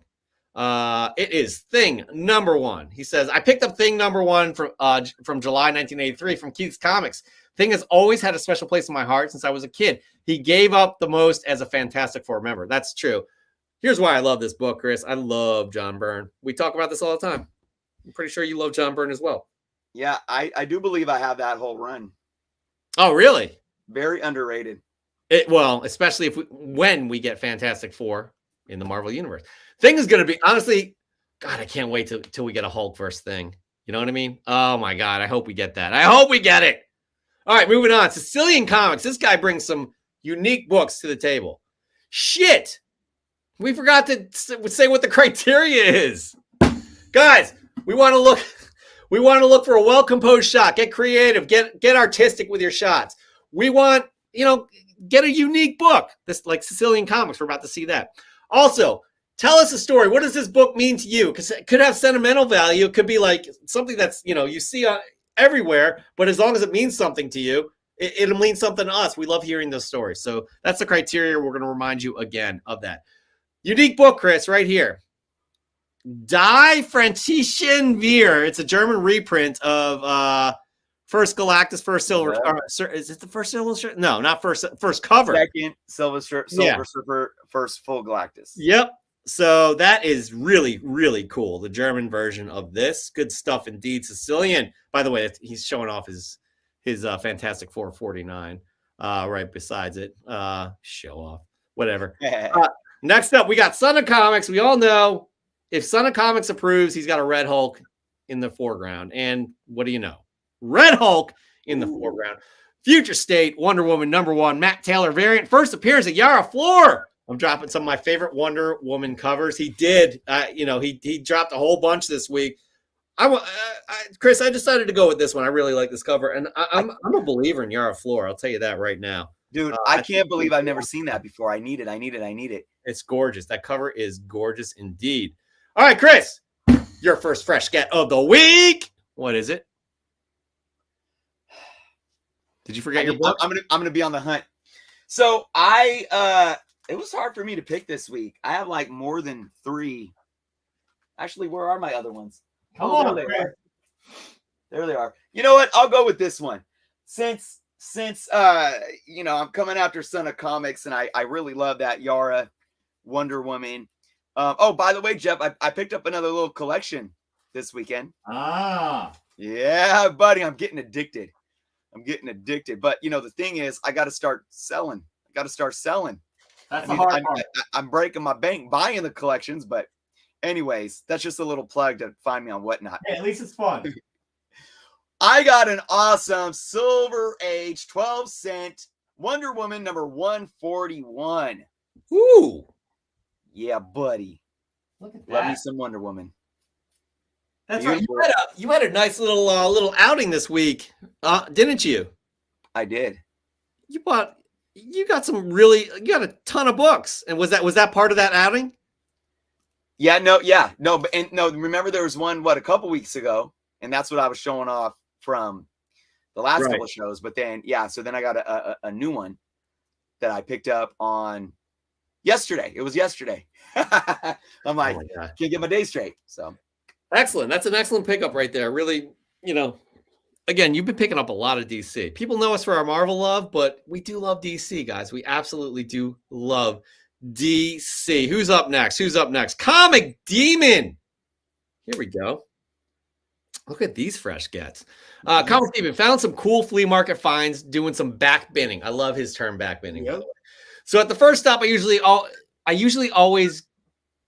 guy usually always gives me a great deal. So I went with some comics that have been recently getting hot. Conan 24, first cover, second appearance of Red Sonja. That's a good pickup. Marvel Superheroes, Black Knight 17, first meeting of the original Black Knight, Sir Percy and Dane Whitman, the third Black Knight. Origin of Percy. Excuse me. Origin of the Ebony Blade and Ebony Dagger. Dagger, and Omega Man 3, the first Lobo. I think that's an underrated book. Oh, it's not in this picture right here. You know what? I think I took the wrong picture. Anyways, he got those too. The Thunderbolts, the X-Men, and X-Force, X-Factor, and Power Man and Iron Fist. Yeah. Good stuff indeed. I took the wrong picture, guys. I'm sorry. He got a lot of stuff, though. All right, next up, we got Peter Peanuts. Love that name. Thank you, Rick's Comics Grading, for the opportunity to get this amazing book. Do You Pooh CTE 2021 exclusive. Love MJ, love Pooh, love Deadpool. That's a really cool book right there as well. We got Carcom US, Marvel Premiere, Volume 1, number 41, first appearance of the Seeker, 3,000 crew, first appearance of the Six and their leader, the Overlord. Such a fun read. Loved this as a kid. Finally added a copy to the PC. All my childhood books were ruined in a flood. Oh, man. Not like hearing that at all. Not at all. All right. Loving this book right here. 360 does not disappoint. He's been killing it with these finds lately, too. Another major Silver Age key submission to the motto, low grade is better than no grade. This beautiful thing has a detached cover and some tape on the spine, but dang, look at how the colors still pop over 60 years later. What a great book, man. 360, congratulations on that. Yeah, he's definitely been killing it with the acquisitions. Hulk 181, am I right? Am I right? All right, here we go. My first fresh get of the week. I got this today. I can't remember when it came out, but I finally got it. I'm loving this read. A Righteous Thirst for Vengeance. I love Rick Remender. I highly recommend this. It's you guys are gonna think of something bad of me, but it's you're dealing a lot with the art over any sort of copy on the page. So it's really well done. Everything is well done about this book, and I highly recommend it. What number is that? This is number 4. If you're looking for a good read, I highly recommend this series right here. That is my first fresh get of the week. We got more of your fresh gets as well. Mark Leneker, Chris. How many decades old is this book from Mark Leneker? 7. 7 decades. I think he's done that before, but no, it's only 3 decades. Marvel Action Universe 1989, first and only issue. It was a comic tie-in to the Saturday morning cartoons of Spider-Man, Dino Riders, and RoboCop. Excuse me, sorry. The comic reprint Spider-Man and his amazing friends. Shout out to Miss Lion. Thanks to Bronze Age Nerd, former comic book canon alumnus, for this whatnot sale. I loved the Spider-Man and his amazing friends cartoons so much. So this melts my heart. Good stuff, Mark Leneker. Good stuff indeed. Chris, we got Union Josh Comics. This guy is picking up some great books as well.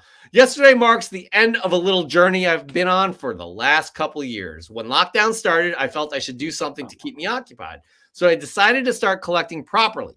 I've been in this hobby on and off, but wanted to start an actual collection. Top of the goal list was to get all of the Squadron Supreme and Squadron Sinister first appearances. I bought the 3 on the table off eBay and was still searching for one book. Yesterday, I found it in a back bin at my local comic shop. Avengers 86, second appearance of Squadron Supreme, a team I have fondness for, and one that was explored in last year's Heroes Reborn. Hopefully, this team will get some screen time in the MCU in the future. On to the next goal. Congratulations for that right there, Union Josh. Yep. See, Chris, that's a good story. That's a great story. Anyways, moving on, Chris. Moving on. We got Comic Hunter 73. Comic Hunter, I'm telling you, he is in lockstep with Union Josh. Fresh from the comic shop for Union Josh Comics. Venom 5 was the last book I picked up. Really struggling to stay interested, to be honest. I love that he shares that. So it's like this is a fresh from the comic shop that I'm not into at all. All right. Chris, what is, as soon as I get rid of this image off the screen, what is your second fresh get of the week? All right, guys. Well, I'm pulling one out. I'm just pulling them from all over the place. This could be a potential winner for uniqueness. So my parents went to Hawaii last week. I'm so jealous. So jealous. It is a magical place. And I forget where she said she was. I forget, but it was a local shop. I'm going to pull this out and she found a local comic book. Support local, it says, manacomics.com, made in Hawaii, on the sticker on the back. So I had to show this off, you know, because, again, we talk about unique comics. This is Amakua, Guardians of Hawaii. Oh, that's cool. Look yes, that's really cool. Yep, it's at kablam.com.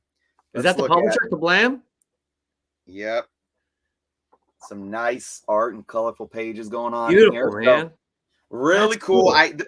Yeah, this is my first time even just opening up. Obviously, you know, there's the islands, and that's where they are, natives of the land. So this is really, really cool of my parents to pick up, and really, really well done. You know, really well done quality, nice art. So I'll give this a read and see what goes on in it. Yeah, definitely. That is great. Hey, nerds being geeks. I didn't even mean to bring you up there, but it's good to see you. Hey, by the way, sorry I'm late. Nobody ever has to apologize for being late here, people. I mean, that's ridiculous, especially you, Dan De La Torre. Talking to you. Sorry, I'm way late. I was attending. No, you don't. I'm glad you're attending a martial arts seminar, but you don't need to apologize. We are thankful for you giving us your time. Time is the most valuable commodity we have, not your comic books. By the way, Peter Thornton, Danny Dojo. That's not a bad nickname. That must be like a Karate Kid thing, though. Maybe I don't. Anyways, moving on. Chris, who do we got next here? Come on, tell me. Who do we have next? Who do we have next? I'm lost, guys. Oh no, got it. Back on track. Marvel 7080, tagged by Union Josh Comics for a Fresh from the Comic Shop post. Thanks, hand claps. All these work for Top Variant Thursday as well. I really wanted the Venom X-Gwen Dazzler, but could not find it on my list. These are some good books right here, especially that one in the top left corner. That was a hot book this week. Good stuff indeed, Marvel 7080. All right, good friend of the show, Comic Toby 420. Here are my 2 copies of Amazing Spider-Man 88. A hot key book is better than Ultimate Fallout. What? Ultimate Fallout 4? Only time will tell. I estimate the X-Gwen variant to sell for $2,000 in a CGC 9.8. I wouldn't. Yeah, I don't. Yeah, I don't know about that. But it's a good submission. Saul Marshall 007. Chris, I know you had a reaction to this one. Where I'm lost. Okay, here we go. Call it FOMO or call it Grogu. Regardless, I had to pick up some copies of Star Wars Darth Vader issue number 20 for my son and I. By the way, newborn son. This is the way. Don't give him those copies for another 7-8 years, though. Yeah, I've learned that from him. All right. Chris, my second fresh get of the week. Are you ready? I'm ready. Am I allowed? Should we poll the audience? No, I'm not going to do that. They're going to say no. But you know what? It's my show. Here we go. This one I picked up. I was surprised to find it because a lot of people have been talking about this book online. It's Star Wars High Republic Adventures Annual 1. About our first appearances. This is cover B. It's got a little nick in it, though, right? A little spine tick right there. You can see it. I don't know if that's going to be worth it. I see it. Yeah. I was surprised to find it, actually, though. So I decided to just pick it up because this dude's first appearance is here. It's his first cover appearance as well. I don't remember his name, but happy to get that. Happy to get that book indeed. All right. Moving on. Apparently my audio is cutting in and out. Guys, I apologize for that. I have no idea why that would be, but we're going to make the best of it. Did you hear that, Chris? And all of a sudden, you're nice and smooth on my end. Maybe I'll stop yelling. I'll talk like this moving forward. Wise Guys Collectibles. What's up? Department of Truth number 1, CGC 9.8 signature series, signed by Tinian and remark by Simmons. I think this book is gonna. I think it has a lot of room to grow. I really think they're gonna get this series off the ground. The people who did Chernobyl have the rights to produce a series on Department of Truth. So I really believe in this series. It's so creepy and so good. And I'm not usually into that creepy kind of weirdness, but I do enjoy it quite a bit. Nori Jordan, by the way, Chris, I'm not sure if you're aware of this, but he loves Thunderbolts, and he showed us his Grail last week. So I don't know if it's I had absolutely no idea. Yeah, he talks about TV. How would I know? All the time. By the way, Chris, I just want to say that your internet is looking fantastic these days. Okay. If mine isn't. Remember that I'm not even going to get into it about the issue. Yep. Don't jinx it. I don't want to talk about it. Nori Jordan, fresh from the comic shop. Ever have a week where you do not remember ordering the books that came in? Well, I must have had a few cold ones and hit eBay and whatnot. At least what came in was pretty cool. I received Dazzler #1, a third copy of Mighty Avengers #1, Monkey Prince #1, and some other fun books. There are a few I remember buying, but some were a nice surprise. Take care, everyone. He's submitted before and said the same exact thing. So again, he surprises himself each and every time. But you know what? Good fresh gets right there. Good fresh gets indeed. Good friend of the show, Comic Ozzy. Guys, if you're looking for a unique way to compose or just get a beautiful shot, he's just got this down. This is his signature, Comic Ozzy. It's just the book is in the foreground with a relating book in the background. As you can see, that Superior Iron Man #1 in the background. But in the foreground, I got this for cheap, he says. Last year at the beginning of WandaVision, thinking that Monica's mother may play into the future of MCU projects. Pressable defects, I'm listening and I'm agreeing. First appearance Friday of I almost said Maria Rambeau and someone else. Again, this is relating to the fact that everybody was going nuts thinking that was a Superior Iron Man.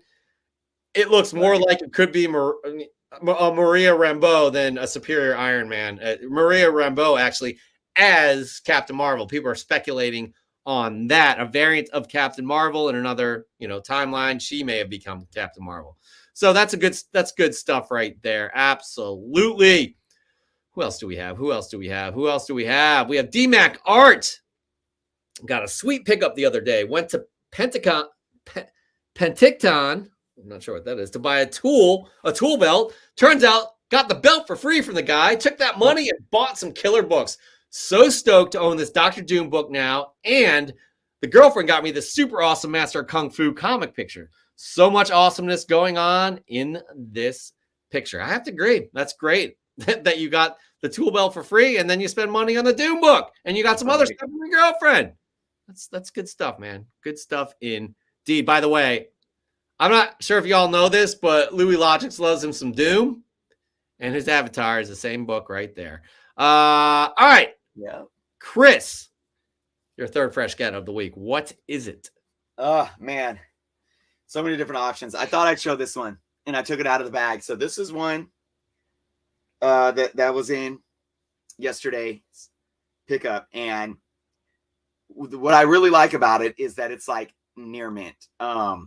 It's got a couple of small little spine ticks that can be pressed out, a little bit of a roll, like stress from, you could tell that they opened the book, but this book is high grade. Iron Man number 46. So this is a 20 center that could be, I mean, like I said, the corners are super sharp all around. I'm going to put this in a press. I mean, outside of a little bit of yellowing, from, or tanning, I should say, from age, it is immaculate. It is Look clean. at that, man. Where'd you get that from again? This is from the collection.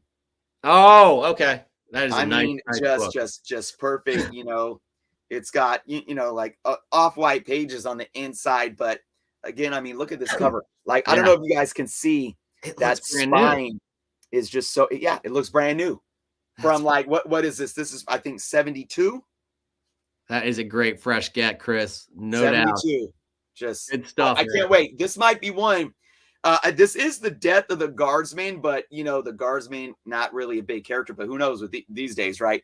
But if I press this up, and I think this might have a potential of getting a 9.6 or a 9.8, I might, just because of that factor, I might send it in just because I think it's cool. And Dan De La Torre, those early Iron Man books are badly undervalued.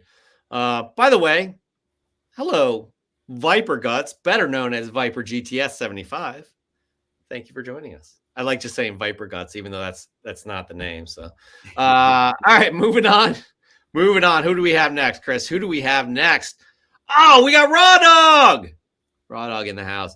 Spider-Man and Venom go together like peanut butter and jelly, Daredevil and Elektra, Batman and Robin, and of course our hosts of Fresh from the Comic Shop, Chris and Jeff. Guys, we're not that iconic, okay? There's a lot more iconic duos than us. I mean, we appreciate being in the same, in the same breath as these characters and brands and all that stuff, but anyways. We appreciate it. I should just take it in, Chris, and be thankful. Yes. Anyway, that's a sweet cover. It is 100%. Without these dynamic combos in the comic community, it wouldn't last. Anyway, I finally got a copy of Venom #3, covered by Tyler Kirkham. Love this cover so much. Raw Dog Comics is ordering a 9.8 slab. I like how he talks about himself in third person. Love is what it's all about. Collect what you love. Don't hate. Appreciate. Thanks, Comic Book Canon. We appreciate you, Raw Dog. No doubt.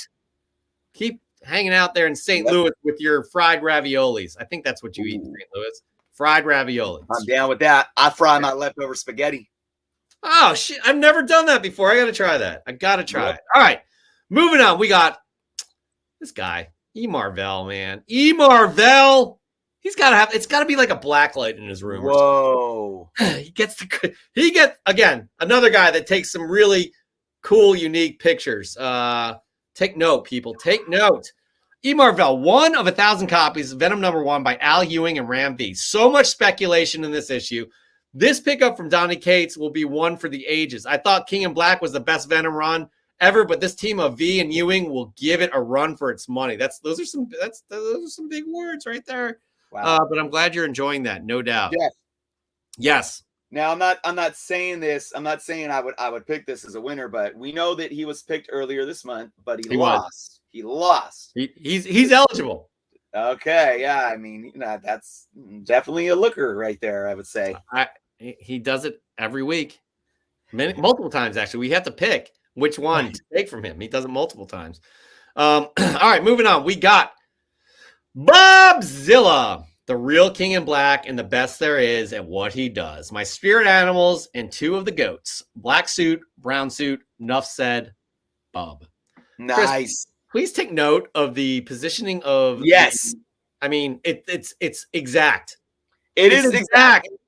I'm going to tell you right now, Bobzilla won. Was it our last month's? No. Or the month before that? He did? Yeah. I think it was last month's or one of the months. Yeah, he was a recent winner, and he's the one that had the Doom in the Tree. I think. Yeah, that one. He won. I know because I just shipped the book out to him. But I'm gonna tell you something. I was gonna pick him, no doubt, because of this. Because yes, that positioning. I mean, it's spot on. It's unbelievable. Spot on. Look at the positioning of these. Oh God, I forgot that he won. We need to, anyways. Moving on. Matt Stadge, creator of Watlock. I'm very happy to finally add an Amazing Spider-Man 50 to the collection. So jealous. Excuse me. First appearance of the Kingpin and classic cover. Issue 51 was the first Silver Age book I bought way back when I started collecting and always wanted to pair it with that 50.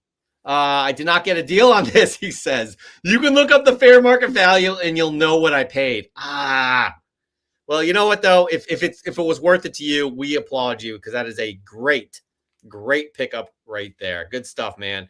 And finally, Dan De La Torre, Dojo Dan. We got to remember that. I know I'm going to forget after this week. Even though my comic budget is thin, I was still able to get this little gem, Silver Surfer 12. Surfer versus the Abomination. The Abomination continues to be an underrated and interesting villain in Marvel.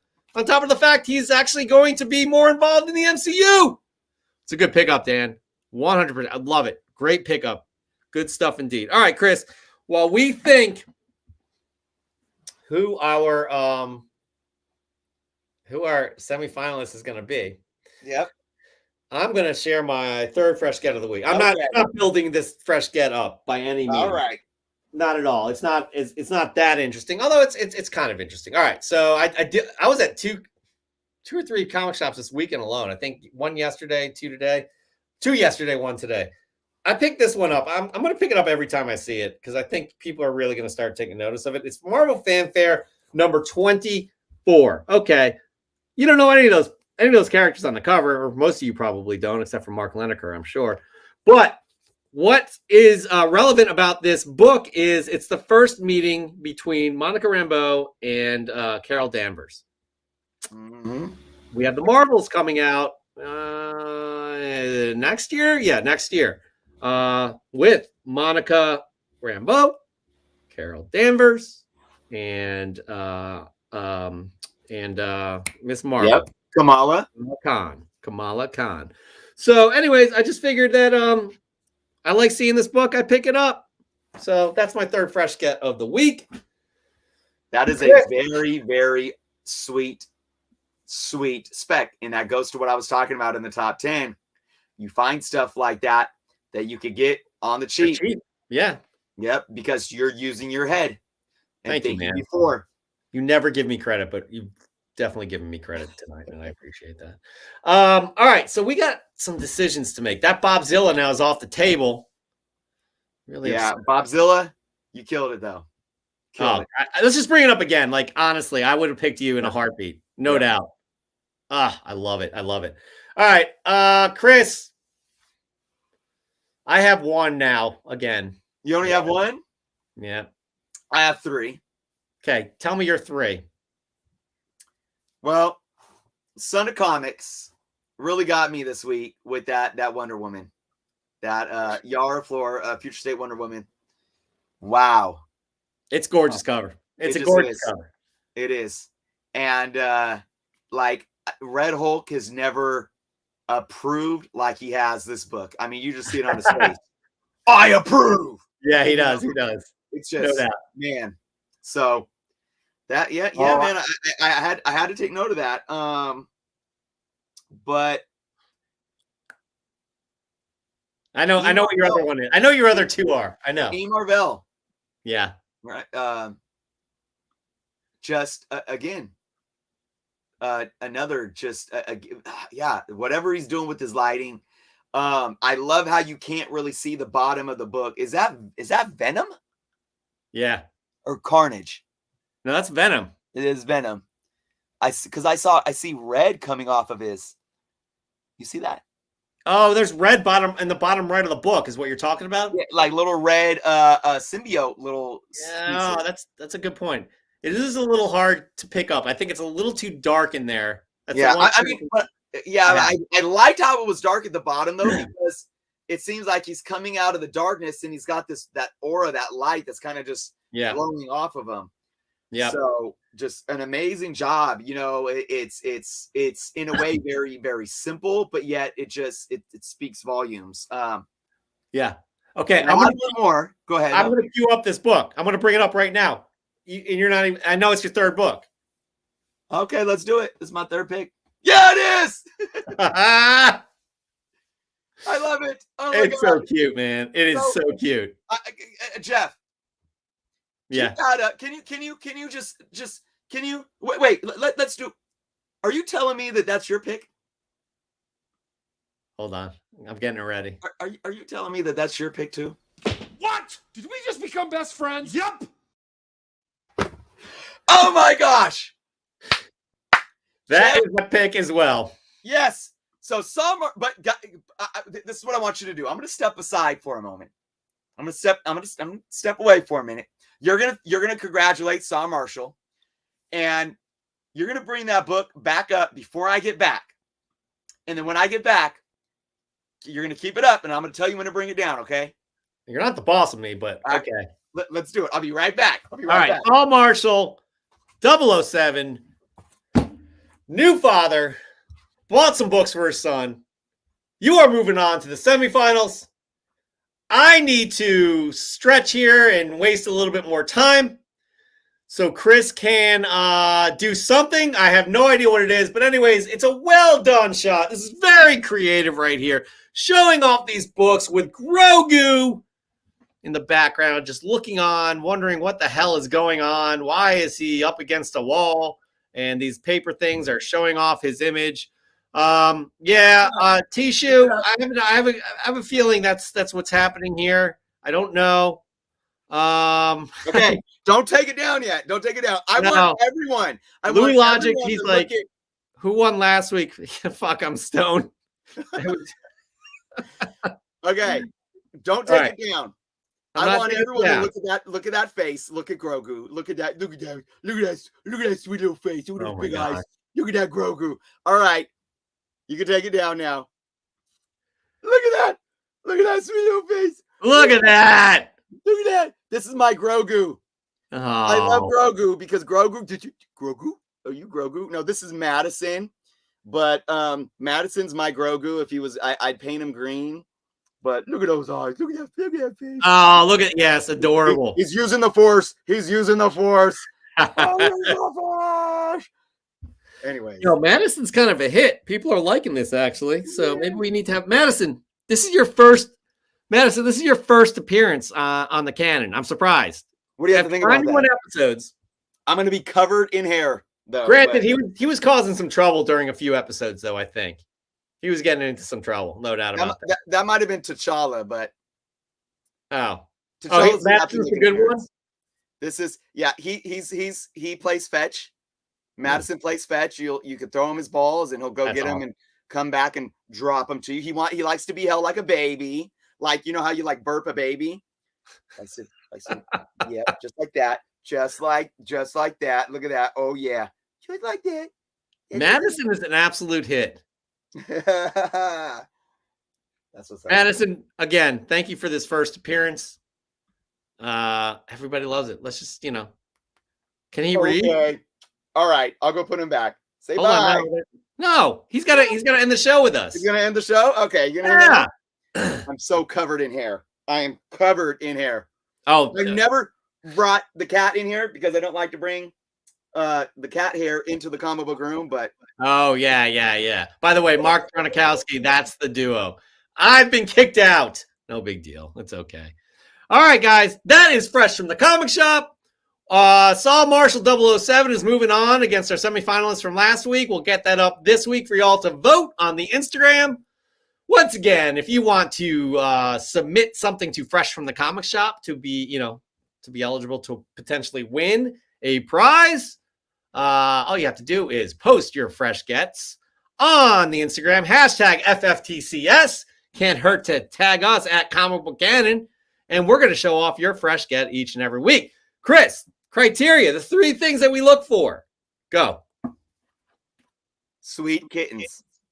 Let's put a sweet kitten. We're definitely going to get kittens next week. We're going to get kittens next week.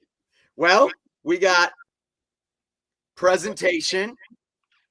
Yeah, get a unique artistic shot. Again, people like Kamikaze or E. Marvell, they do it right. Yep. Unique book. Chris never saw that Yara Flora variant. I can't remember who submitted that. Wonder Woman. Son of Comics. Son of Comics, my bad. Yep.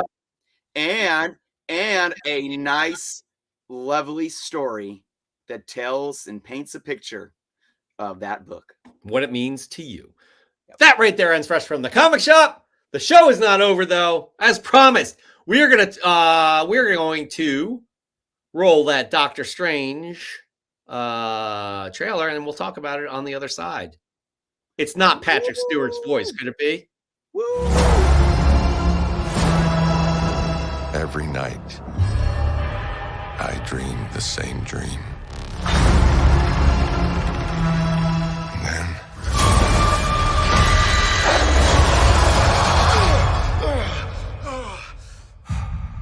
then the nightmare begins.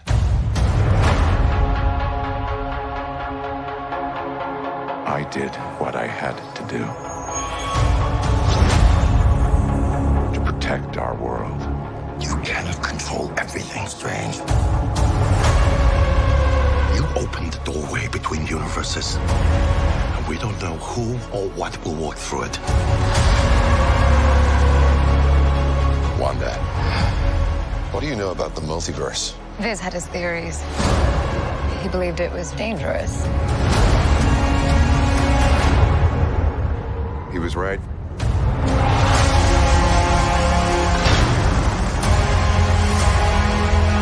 I'm sorry, Stephen. Your desecration of reality will not go unpunished.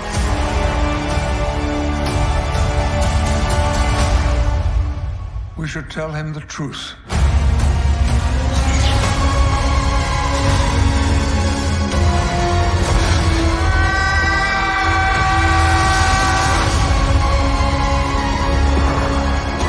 Things just got out of hand.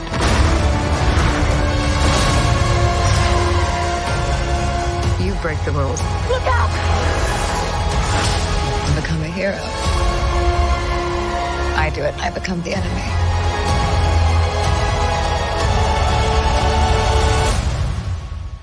It doesn't seem fair.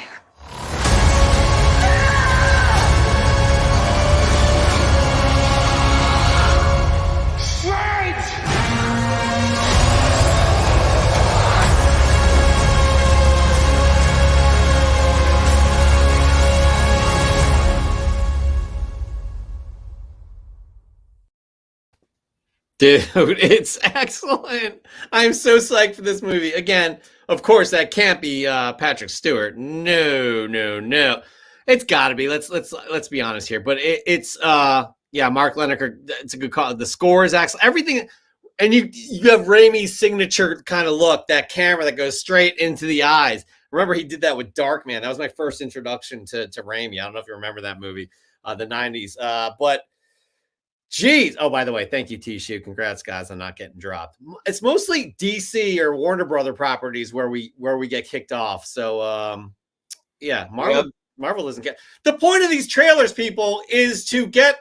They want as many eyeballs on this trailer. It's not like we were showing a full film on this broadcast. And technically we are delivering news, so there's fair use. So, anyways, but sometimes we do get kicked off.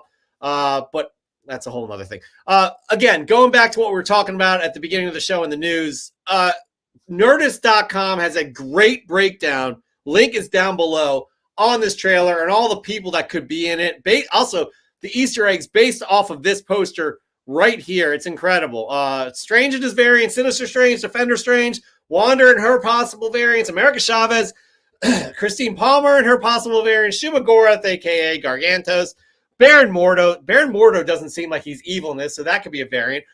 Wong, Captain Carter, Rintra, Ultron Robots, Chthon, Captain Marvel, Stripe, Cyclops, Loki, MODOK, Juggernaut, Jane Foster, Deadpool, Professor X. I mean, Chris, geez, man, it's inundating.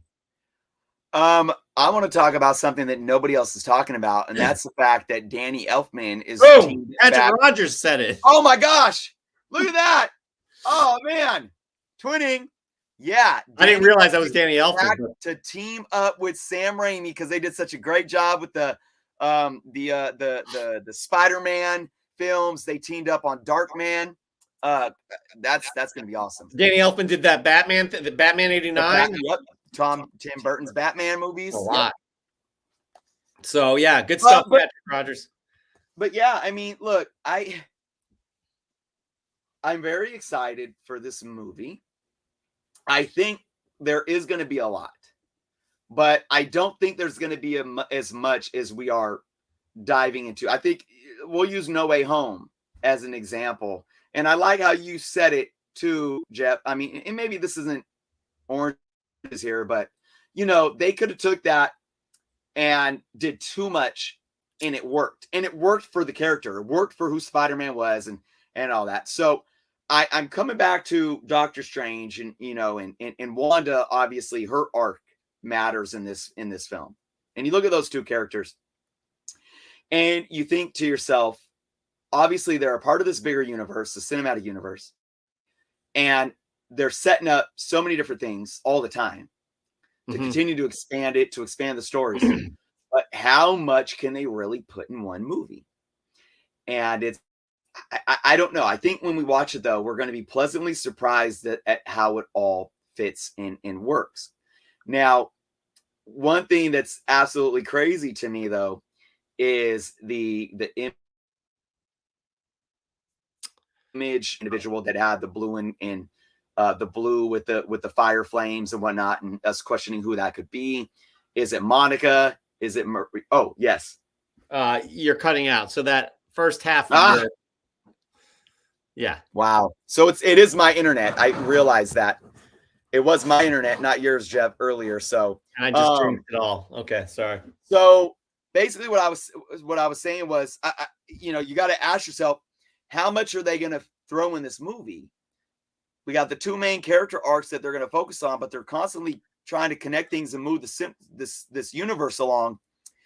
But how much can they do in one movie? And I think we're going to be surprised at how well it works. And I don't think we're going to be overloaded with a lot of stuff and inundated with so much stuff that it doesn't work.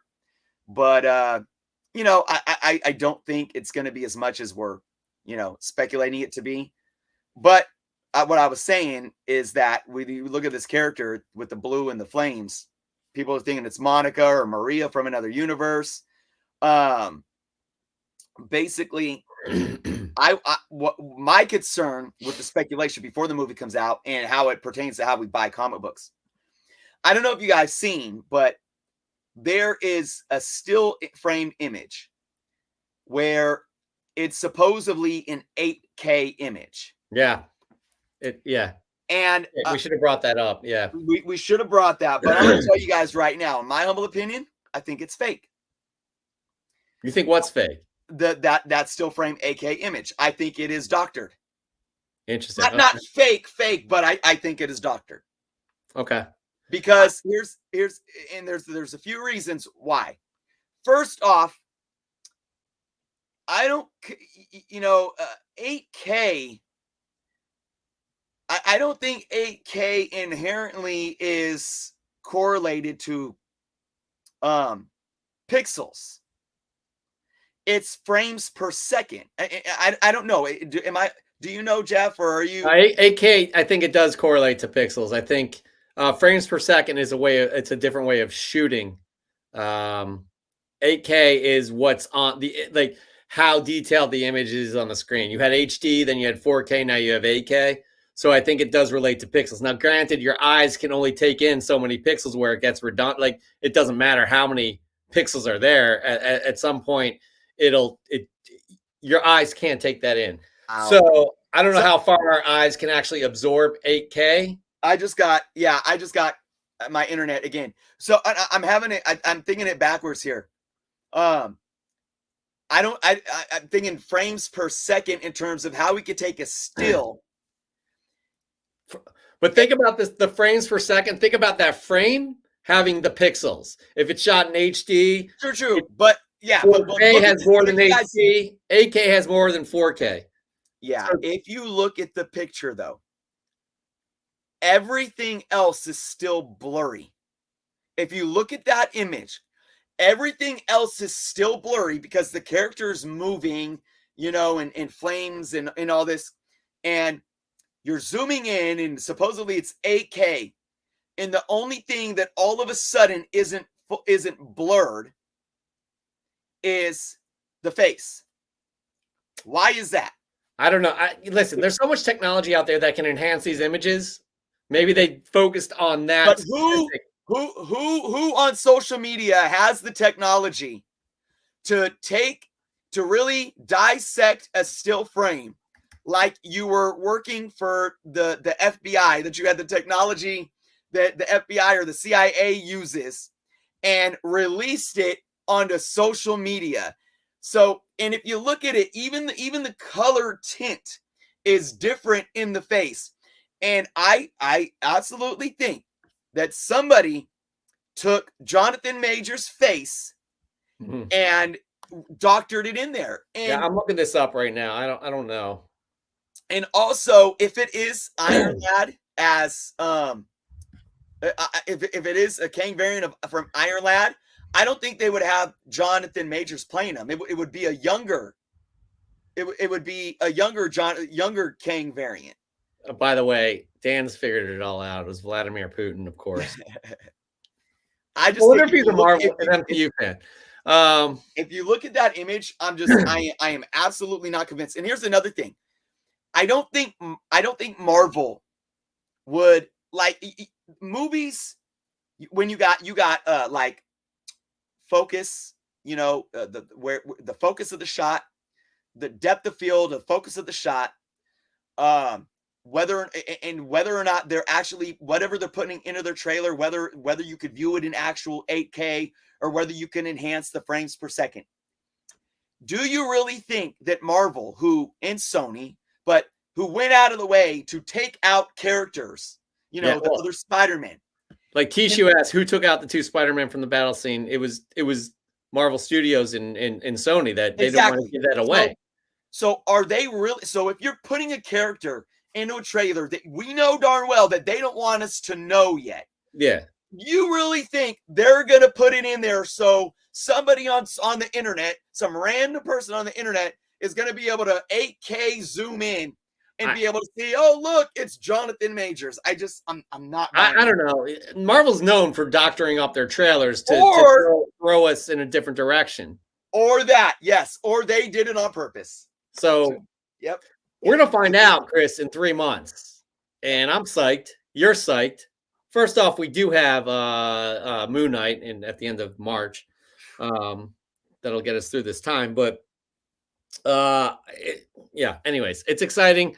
That trailer is amazing. I'm wondering if they're gonna have another trailer. They probably will. That trailer just was awesome. It was awesome. So again, super psyched. But I think right there, Chris, we'll end our first ongoing Sunday show. Again, guys, Sundays, 8 p.m. Eastern, 5 p.m. Pacific time. Also, we'll be giving away a slab a week, not associated with Fresh from the Comic Shop, but we will have a Fresh from the Comic Shop announcement shortly. We just got to lock it up. But it's looking like we're going to get a new sponsor. And we're going to be giving away some great stuff as usual. Chris, I don't know. What are your final words for this episode? Well, I had to pull out the lint roller because I got Madison here all over me.